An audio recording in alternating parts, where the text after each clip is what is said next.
Hey everybody, this is Chewy Plays Nintendo, and I want Happy Home Designer 2. I know it may be too soon to talk about spin-offs for Animal Crossing, but it's not too soon to Animal Cross over to that subscribe button and get regular Animal Crossing content. No, really, I do want to focus on spin-offs today, and how fans have received them, and why I'm excited to get more. So let's talk about reception for spin-off games. The first games we need to talk about are Happy Home Designer and Amiibo Festival. Both these games were announced and released in 2015. E3 2015 was a big year for Animal Crossing fans, with 2 years already passed on New Leaf and plenty of hints of an HD Animal Crossing based on the Animal Crossing Plaza on the Wii U.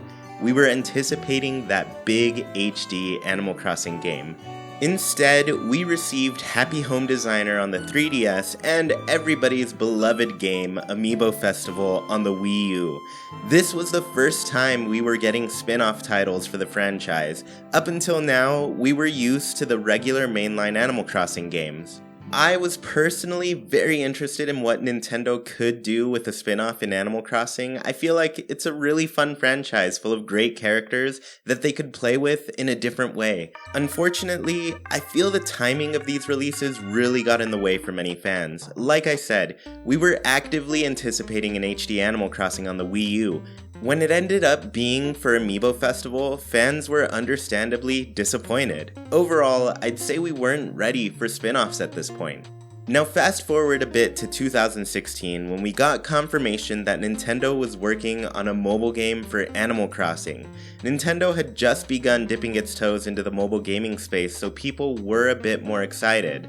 After a delay, we finally got an Animal Crossing Direct to cover what we now know as Animal Crossing Pocket Camp. At this point, we were 5 episodes into the Haken podcast. I remember our disappointment when Nintendo made it very clear they weren't going to talk about any other Animal Crossing games outside of Pocket Camp.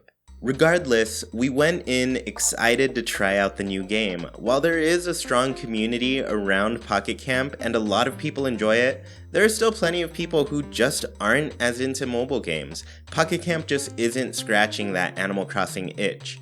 So I know I'm going to talk about why I want Happy Home Designer 2, but I will say, if the next Animal Crossing game that was on the way were another spin-off, I'd be severely irritated and disappointed. I for sure believe that the next Animal Crossing game needs to be a mainline game, and luckily, New Horizons is. But I think the fandom will be more open to spin-offs than they were for the previous 3 this time around. It's very hard to be excited for a new game in your franchise when it isn't exactly what you're looking for. Think Metroid Prime Federation Force and Hey Pikmin. Both Pikmin and Metroid fans were ready for the next mainline game, and were understandably upset when they got spin-offs. Anyways, I think once New Horizons is out, we're going to be waiting a very long time for the next mainline game. New Leaf came out in 2012 in Japan. They'll have waited almost 8 years for this next game, nearly a decade. I wouldn't be surprised if it took 10 years for a mainline Animal Crossing after New Horizons. So I want that time to be supplemented with spin-offs. I want to see Nintendo experiment with Animal Crossing and bring new things to the series through spin-offs. And I want a steady stream of Animal Crossing to make that next 7 to 10 year wait bearable.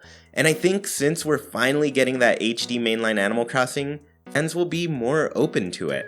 So let's talk about Happy Home Designer, why I thought it was great at bringing new ideas to the series, and what Nintendo could do with a sequel. So here's what Happy Home Designer brought to the game. Outdoor decorating. We were able to fully customize the exteriors to our animals' homes. This was the original game that allowed us to put any piece of furniture outside. Decorating facilities was really cool. The main street in this game is beautiful, and you got so much control over it, from picking out the exterior to decorating the interior. It was very customizable. Rugs and ceiling items were also added. These new items gave us new ways to approach the spaces we decorated. This game even had terrains. You could pick different places to plot a home. Deserts were a big new place that we'd never explored before. This game gave us a variety of room sizes. We always got square rooms in previous Animal Crossing games, but Happy Home Designer mixed that up by giving us different dimensions we could work with. Finally, this game also introduced more animal customization and outfits. We could finally equip our villagers with cute little accessories and hats. Adorable. So with all the new stuff that Happy Home Designer did to the franchise, here's some of the things that I'd want to see be new to Happy Home Designer. I want the game to grow into a town builder. We got to decorate and choose exteriors to facilities. Now, let us place them. I would love to have more freedom choosing where to place buildings throughout a town. Let us grow an entire little town and place facilities and homes. A town builder was something I expected with Pocket Camp, but Nintendo changed direction with development, hence the delay from 2016 to 2017. I'd still love to see a more town-building type of life sim with an Animal Crossing look. It would be fun to be part of a town management process and create a place that attracts more villagers. This would especially be great with all the existing features from Happy Home Designer. Picking terrains and decorating the exterior would let you have a lot of freedom with how you make things.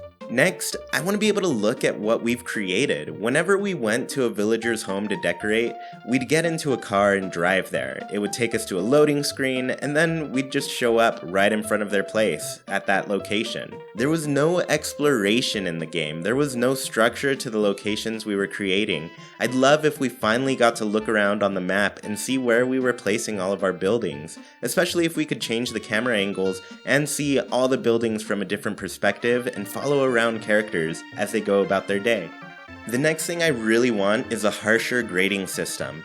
My one worry about these ideas so far is that New Horizons is already going to do this type of gameplay very well. We're already going to have a lot more control with decorating our towns, and we'll be able to walk around and experience our creations. Happy Home Designer 2 would be unnecessary to the franchise in that case, but that's why I'd love to have a real grading system in the next game. The original game was disappointingly easy. It makes sense for an Animal Crossing game to be generally low stress, but outside of using a few requested items, there was really no requirement to get a good score in any design, or even positive feedback or negative feedback from the villagers. Even Pocket Camp has a grading system with their designs. You're scored based on how well the items you pick match the items requested. If I'm tasked to design a home for a villager or a shop for a special character, I want them to give me a score on that design. It would also add some replayability so you can improve on designs in the future and get a better score. The final thing I want added to this game is an economic management system. One of the big things New Horizons is changing is the economy of Animal Crossing. Old games were very focused around bells in order to obtain furniture. With crafting, the bell system is kind of gone. I'd love more of an economic management system around Happy Home Designer 2. Maybe doing jobs will earn us some bells that we can then use to invest in more furniture selections or future jobs. This game can take advantage of the bell economy and be more of a focus when making progression in the game. We could use our money to buy new furniture, expand offerings, expand our land, hire employees at shops, afford to take bigger jobs, and make the place boom and attract new villagers to your city.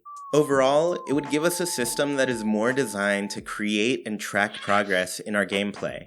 So these are some of the ways I think Happy Home Designer could have a great sequel. So let me know what you think in the comments. Do you want a sequel? Are you interested in spin-offs after New Horizons? I'd love to know how you feel about this. Be sure to like, comment, share, and subscribe, and I'll talk to you all next time. Bye!